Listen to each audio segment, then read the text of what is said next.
Hindi totoo yan. Hindi ako nagbago. At hindi ako magiging si Sofia. Yan ang sinasabi mo. Pero sa mga ikinikilos mo ngayon at sa pananalita mo, you've become like Sofia at her worst.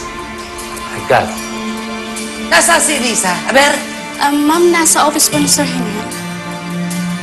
Back to work. Hindi totoo yan. Baka kayo ang nagbabago. Dahil pinabayaan yung lasunin ni Sofia yung isip nyo. Ano na naman ang nangyayari dito, Hiner? Wala. Bakit kami iyak? Lola, si Sofia naman po talaga ang nagsurog ng warehouse eh. Huwag kang nagbibintang ng basta-basta. Wala ka namang katibayan. Cheers!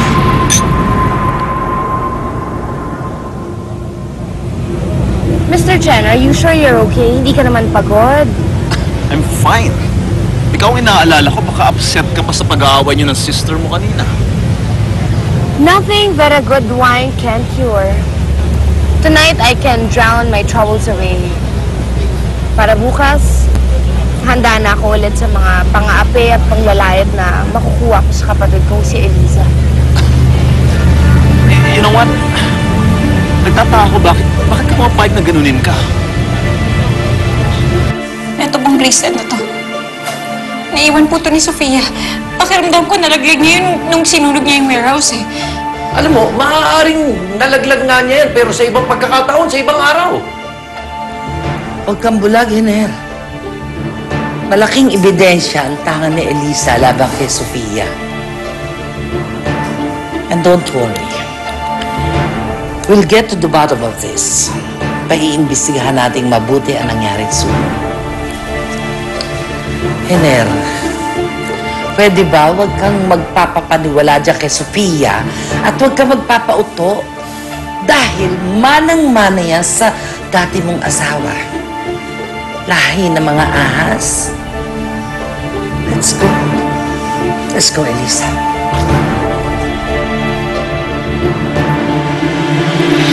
Simple. Because she's the favorite. Paborito siya ng lola at ng daddy ko. Kahit palpak ang ginagawa niya, kahit mali, wala. Para sa kanila, baliwala yun. Lahat ng ginagawa niya tama. Eh kung lalabanan ko naman siya, ako naman ang lalabas na mali. Mapapahamak pa ako. Kaya palang yabang ng Elisa na yan. Na-spoiled sa lola mo. Alam mo, minsan iniisip ko nga kung dapat pa ba akong magstay sa kumpanya. Parang wala namang may pakialam sa akin dun eh. Nobody cares about me. How about you, Mr. Chen?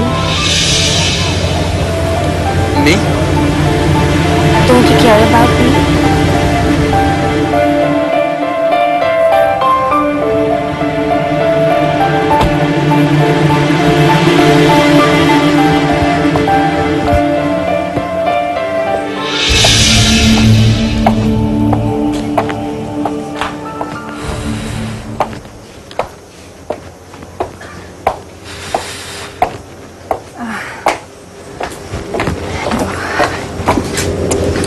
Si Nina, tulog na?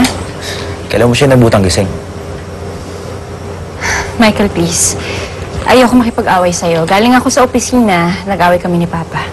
Sige, di ka magkasalita. Pahinga ka na sa loob. Michael, nagbago na ba ako? Sa tingin mo, kung di ka ba nagbago, magiging ganito tayo. Ako, hindi na ba ako yung dating Elisa na nakilala mo? Hindi na. Ibang-iba ka na.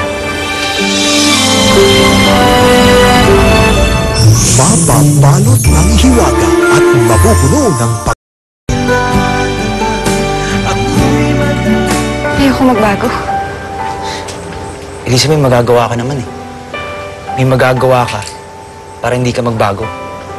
Ibalik mo yung dating Elisa. Yung Elisang simple.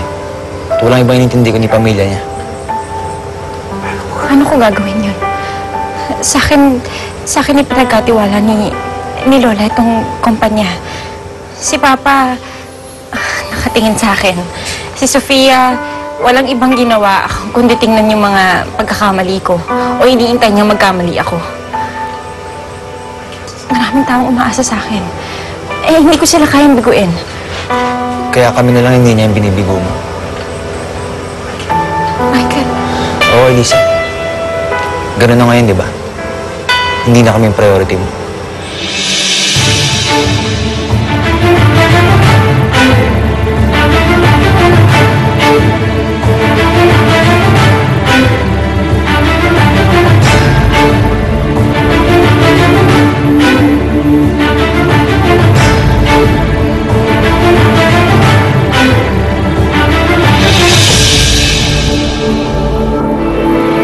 pagod na ako makipagkompetensya pa kay Sofia. Kung hindi po siya aalis, ako na nang aalis. Magdesisyon kayo ba?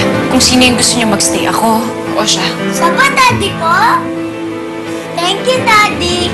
Binalikan niyo po kami ni Mami. Kayang-kaya kong talingin si Elisa. Huwag kang masyadong kampi. Huwag mo tatantanan ng Elisang yan. Hindi ako tanga, hindi tanga si Elisa. At lalong hindi tanga ang Lola Amanda mo. Patawarin mo, but I will have to let you go. Sandali! Marito! Marito!